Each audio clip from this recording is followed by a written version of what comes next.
couldn't stand them. I was like, why did I like... Don't worry about that.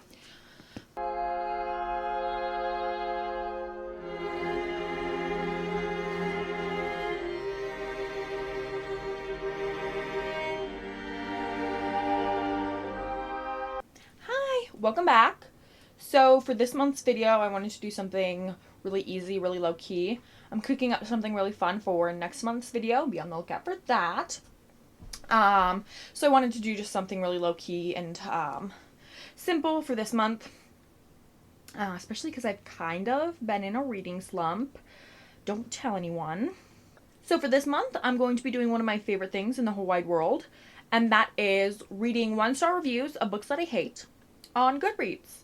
I know there's similar videos to this around on the internet, you know, if you search, where it's like reading 1-star reviews of books that I love or 5-star reviews of books that I hate. But me personally, I am a professional hater, and so I'm going to try and keep that hater energy up and see if I can find someone on the same level as me. Let's get into it. I don't actually have any books planned for this. I'm just gonna sort by my rating, and we're gonna go from there. I know these are all 0 stars because they're series reads, and I don't, or like I read them for other reasons, like that's a school book, or I didn't want to read them because I don't like the author. So let me see if I can try and find the 1 stars. Here we go. Perfect. This is Stargirl by Jerry Spinelli. And I read this. This is the very first book that I read this month. Absolutely hated this book. Okay. From Laura, we have, hey, I have an idea. Why not tell the story of an interesting girl from the interesting girl's point of view? No? You'd rather have her mansplained by the weenie she baffling has a crush on? Cool. You don't have to read this book, you just have to read this review, and that is what the book is about. Well, I mean, not really. She's not that interesting. She's a character, not a character, so... Okay.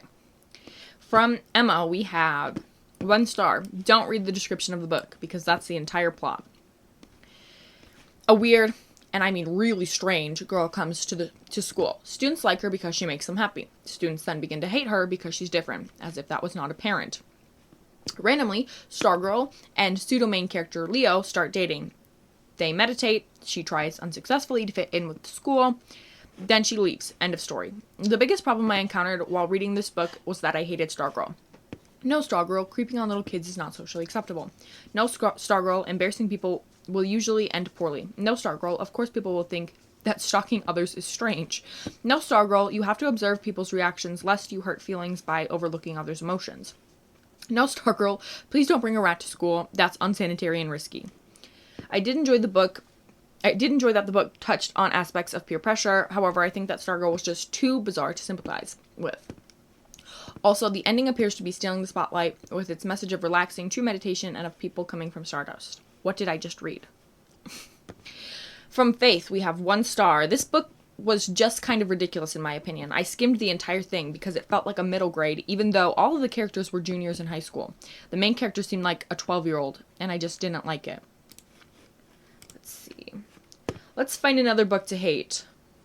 Well, we can read 1-star reviews of this book.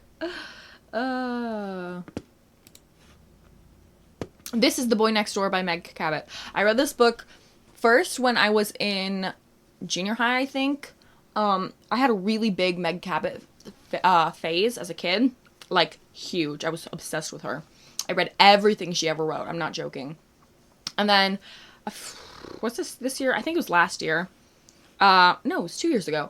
I reread a lot of her books, and I was like, why did I like this? And I don't have an answer for you about why I liked it. Okay, I'll read one long one for this book, because I wasn't planning on doing this. From MEB, we have 1 star. This wasn't for me. The book is written entirely in email form, which imitates old epistolary, that's how you say that word, epistolary novels, but simply doesn't work in this context. In old epistolary novels, people were long distances away from each other with no way of communicating complicated life events, so they could write pages and pages which just look like chapters, only told from the point of view of the letter writer. Emails aren't the same type of format. You have people communicating in email while sitting in the same office or across the hall from each other. Sometimes you get lame excuses as to why someone wouldn't just call or text, "Oh gee, look, I'm going to be away with the supermodel, so I'm turning off my phone," or "We are your computer stupid parents who just discovered email, and so now only contact us through email, please." That was a whole novel in itself. Usually I can find funny 1-star reviews, but maybe it depends on the book. Or maybe it just depends on the mood I'm in. These are the books that I was wanting to get into.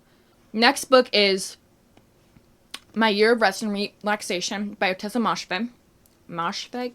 I don't know how to say it. Moshfegh, I think. And this book is also atrocious. I think I gave this one 2 stars. No. I downgraded it to a 1 star.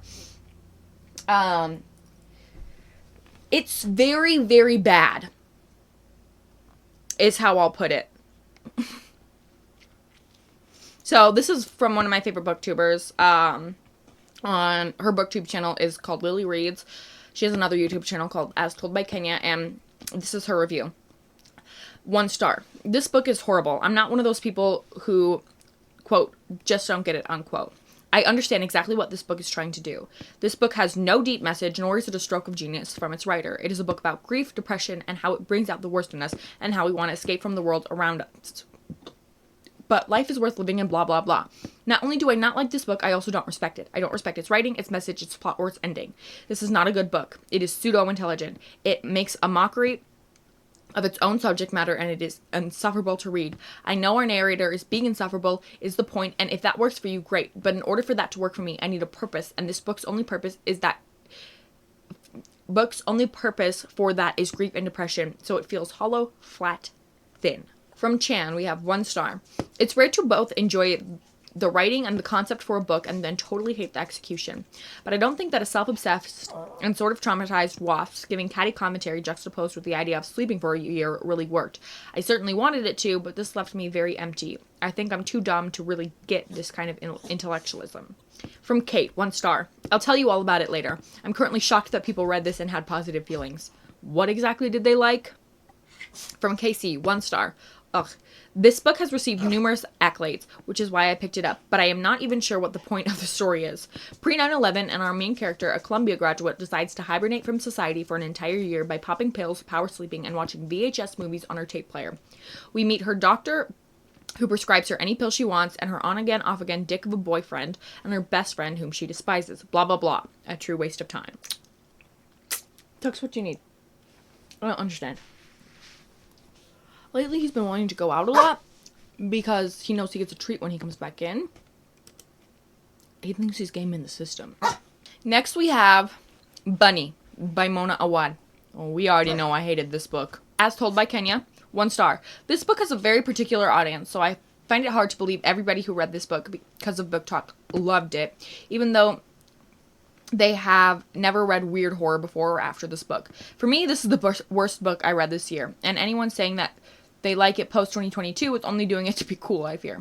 Because this isn't even interesting bad. It's just bad unless you always like this type of book. I do respect this book because I know it is intentionally niche. Unlike Kenya, I do not respect this book because it's actually the worst book to have ever been written. I know I'm going to say that a lot in this video. This book pissed me off so bad. I wanted to run into a wall after reading it just to get it out of my head. This book is not bad in the way that All the Ugly and Beautiful Things is bad, and where that book is a crime against humanity and its author needs to be locked up for her crimes. This book is bad in the way that I want to shake Mona Awad and say, why did you write this book? But it's not like a crime against humanity. Okay, that one's too long. 1 star from Sophia. Finally, I am free. From Naomi Green, 1 star. TikTok sensation should have given away, but honestly, what a fucking dreadful book. From Heather R, we have 1 star. If you like poorly written, pretentious, millennial garbage, this book is for you. If you are into repeated use of expressions like gave, side-eye, and long jealous descriptions of expensive twee clothing and makeup, then you probably won't detest this weird, unfortunate book. I was up for a fun, silly book, the mentally equivalent of Mean Girls and Heathers, but Those were fun and stylish and they worked. This book doesn't work. It is not fun and it is not stylish. Avoid. Heather R., you tell it like it is. Let me like that. From Bad Seed Girl, we have 1 star. Whenever I read one of Victoria's vignettes, I always feel so dumb because I can hardly understand them at all, and then I blame myself. I think, Kira, this must be too brilliant for you to grasp. Surely you must have missed something, even though there's always been this small voice inside me that says, what the fuck is this, please? This makes no sense. And with that, Mona Awad wrote my entire review for this book for me. So true, Bad Seed Girl. I'm gonna give that one a like, too. It's like she was not self-aware when she was writing this book at all. I kind of want everyone in the whole world to read Bunny, just so they know what I'm talking about. Because this book sucks so bad. Oh, it's bad in a way I don't know how to describe. It's bad in a way like hearing someone who doesn't know what they're talking about go on like a 15-minute explanation. It's bad in a way listening to a man mansplain to you about something you know about and they don't. That's how that book is bad. From Haley White, 1 star. Finished this out of spite. I also finished this book out of spite because it is so long. I think this book is over 400 pages. It tells you, yeah, 438 pages. This book could have been like 200 pages shorter. Would have made it better. I'm not saying it would have made it good. It would have made it better. From Katie, we have 1 star. I hated this book. I'm not even sure if I ever hated a book as much as this one. I was so excited to read it. The plot sounded so good and had gotten so much buzz. But the writing style was horrible. Couldn't figure out if I was reading about the past or present at times. Also, so many random anecdotes and subplots that contributed nothing. I can't understand why people think it's so good. Not to mention, by the end, I truly hated Bodhi. By the end, I wanted something bad to happen to her just to shut her up, lol. My only motivation to continue reading was to hate read and eventually give it an awful review. I wish I could give it negative stars. Wow. I love that review. From Aubrey, we have 1 star. Pretty impressive to write a 400-plus page book and manage to say nothing at all. From Trisha, 1 star. I finished this book out of spite and the misplaced hope that every 50 pages it might get better. It did not. If you're not feeling this book, feel free to DNF it and move on. I certainly wish I had. I know I definitely want to read 1-star reviews of Rouge. Let's do Rouge last. We're going to go on to Everyone in My Family Has Killed Someone. Another book that I read this year. Oh yeah, I talked about this in my reading wrap-up of May. Okay, from Leslie Phillips, we have 1 star. I can't read a book where the author talks directly to the reader. It's Tugs. I don't know what you want from me. Do you want me to put you out?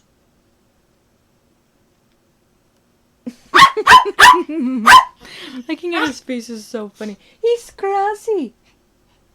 I'm pretty sure he just wants attention. If I put him outside right now, he's just gonna bark. He's just gonna bark and bark and bark. Tux, come up. Come up. Yeah, see? He just wanted attention. Yeah, because he thinks that the whole world revolves around him. Tux, that was gross. I did not want you to do that. Please don't ever do that again. I think he's also smelling the mango. Okay, let's try this again. Without being interrupted by my little eater. My little eater. From Leslie Phillips, we have 1 star. I can't read a book where the author talks directly to the reader. It's cringy. I wanted to like this book because all the reviews saying how great it was, but it wasn't. It talked down to the reader like we were stupid and over-explained everything. The concept was good, but it needs to be rewritten without constant disruptions of directly addressing the reader. This messes with my ability to stay inside the story and suspend disbelief. That one wasn't as funny as some of the ones that we've read, but it was a good review. This one I thought was funny because she was like schooling Benjamin Stevenson. So, from 1 star, we have Lori Strecker. When authors insert medical situations into their situations, do they ever run it by, I don't know, a medical professional to see if what they are describing could possibly be plausible? The main character breaks his arm and degloves his hand, receives no medical care for at least 24 hours besides a few oxycodone and a protective oven mitt, and goes about his business? What in the actual bullshit is this? Stop right now and Google images of a degloved hands. I'm not going to do that. It's gross. Now tell me that anything that happened in the last half of this book could actually happen. It's outrageous to write this story as if the guy would not have been in exquisite and overwhelming debilitating pain and that he would not have been septic a day later having only an oven mitt to protect his apparently degloved hand, which a paramedic apparently sutured back in place. What? If the hand could even be saved, which is a negative, Ghost Rider... Oh, I read that wrong. Which is a negative, Ghost Rider. Particularly since it's been stuck in a dirty oven mitt for a day. That would be done by a team of specialists in an hours-long delicate surgery at a major trauma center, not by a paramedic. So, this book would have garnered at least 3 stars for me had this ridiculous bit of medical fantasy not happened a little over halfway in. As is, I just rage finished the book. Each time the main character did anything with his mangled hand, I was mad. He went for a ride in a bone-jarring vehicle with a degloved hand attached to his broken arm and didn't pass out from the pain. He got dressed. He buried his dead sister-in-law in the snow. He did literally anything with a degloved hand. I'm so angry at the author for being lazy and stupid. I like this review so much because she downgraded it to 1 star because of one detail. And I love when people do that. I do it all the time. I'm like, I did not like this one thing in this book. So it's 1 star for me. I just love it. It gives hater energy. This is what I was talking about when I came into this video. I said, I want to find someone who has hater energy like me. Lori Stricker, she has hater energy like I have hater energy. Yes, Texer. And the last book we're ending on is Rouge by Mona Awad. And we're doing it on this book because I gave it a 2 star. And I obviously talked about this in my reading wrap-up of May. But this book, I love to go back to and read 1 star reviews of. Oh, readers also enjoy Death's Valley. Well, makes sense, because that book also sucks. I love to read 1 star reviews of this book because I think if, in my heart of hearts, I would give this book a 1 star if I wasn't trying to be an actual reviewer and give it, like, a true review of both the content and the writing and everything that goes into this book. Which is why I gave it 2, but in my heart of hearts, this book I really wanted to give it a 1 star. So that's why I love reading 1 star reviews of this book. I just love to go back to it and read everyone who thought this book was just the worst. Because this is my introduction to Mona Awad. And I hated this book so much that I read Bunny. Bunny had been on my want to read list for a while. And I read this and I hated it so much I was like, I need to go seek out Bunny. Because people were like, if you liked this book, you're gonna like Bunny, and if you didn't like this book, you're not gonna like Bunny. And then I read this book, and I didn't like it, and I was like, I'm going to see if I can hate another book as much as I hated this one, because I'm a hater. Because I am, truly. In my heart of hearts, I'm a hater. And that's sometimes why I like to read books, because I like to get through them for spite. And if you're not a hater, you're not gonna understand this. It's just something in you that fuels you. I guess I just like to read books that think that they are smarter than they are, just so that I can feel so I can feel above it all, you know? Do you know that feeling? Anyways, let's get into reading these 1 star reviews. From Aaron, we have 1 star. This was like suffering through someone telling you their dreams every single morning, and they are basically the same and boring, and you just don't give a shit. Okay, from Brianna, we have 1 star. DNF at 142. This book was Red, Tom Cruise, Blood Red, Snow White, name drop. Mir, Red again, Tom Cruise, chemical and physical sunscreen. Belle, no, Mira. Mother, are you my mommy? Eyes wide shut, name drop. Marva, Tom Cruise, more red. Jellyfish, my shoes, no ceiling, Tom Cruise. Red champagne, risky business quote, Red. Daughter, shirtless window washer named Tad. Okay, Red, brainwash for beauty. Tom Cruise again, heart. I don't know where people are getting fairy tale retelling or gothic or horror from, but this was weak and a waste of time. Mona said nothing new about the beauty industry, and I was exhausted from hearing her mention Tom Cruise and making literally everything red. In the words of Miss Tiffany New York, she's a disgrace to humanity. She's a disgrace to women who are actually beautiful and classy. And she just doesn't have the vernacular she thinks she possesses. Someone lied to her several times and told her that she was fly, hot, and sexy and beautiful. And she's nothing like that. She's nothing of the sort. I love this review. Okay, from Zach, we have 1 star. Haiku book review. A woman's mom dies. Fucking Tom Cruise then shows up. This book lost me hard. From Katie Devlin, we have 1 star. Trigger warning, Tom Cruise. From Jill Ferris, we have 1 star. If I ever have to read this much about Tom Cruise again, I'm never reading another book. Oh my gosh. My mouse that I have, my cordless mouse, it's like $20. Not a bad mouse by any means, except for when you scroll down, sometimes it scrolls up. And that is the most annoying thing in the world. From Neely Nawa, we have 1 star. If I ever have to read another Tom Cruise, Seth sentence again, I will scream. Oh my gosh, Tux, you ruined the punchline. From Audrey, we have 1 star. This book is for people who think Rupi Kaur is a good poet. From Alejandro, we have 1 star. Y'all got any good storytelling? We got themes. Yeah, I don't think you guys are gonna find this enjoyable unless you've actually read these books. But it's so funny to me. Like, I could just do a full video of me reading 1 stars of Rouge because this is my favorite book to read 1 stars on. I come back to it every once in a while. I get bored. I go to Goodreads and I read 1 star reviews of this book. From Keisha, we have 1 star. I would give this book 0 stars if I could. I think this is the worst book I've ever read. I don't understand how this book is so highly rated because I had to turn into Lin-Manuel Miranda to finish this book. I still can't comprehend what the fuck happened and, like, why Tom Cruise? If you didn't enjoy the book, don't say I'm too dumb to understand it. Because you're probably not. You're probably not too dumb to understand the book. The book was probably too dumb. Okay? That's the point. From Amanda Sikorsky, we have just a no for me, dog. Not very good. I like how she put not very good. It's like, that's my review. It's not very good. And she's right. It's not very good. From Megan, we have 1 star. This was the most boring dream someone has ever told me, and I had to listen to it on repeat. And the last one I'm gonna read is from Steph James, 1 star. It could have been half as long with half as many Tom Cruise references.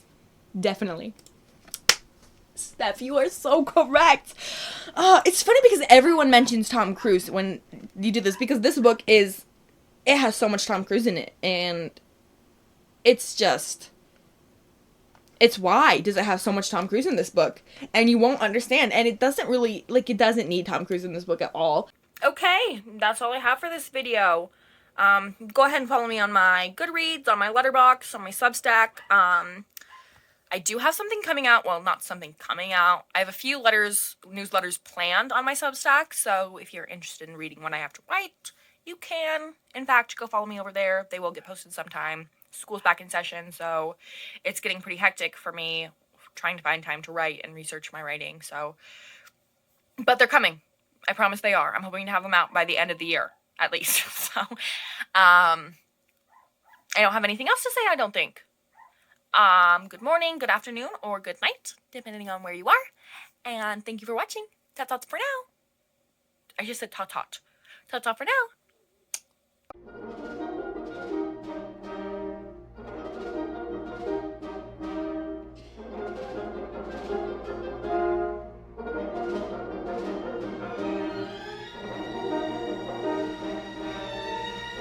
I saw one of Karen reviewed 5 stars on all the ugly and beautiful things. I don't trust that girl for a second.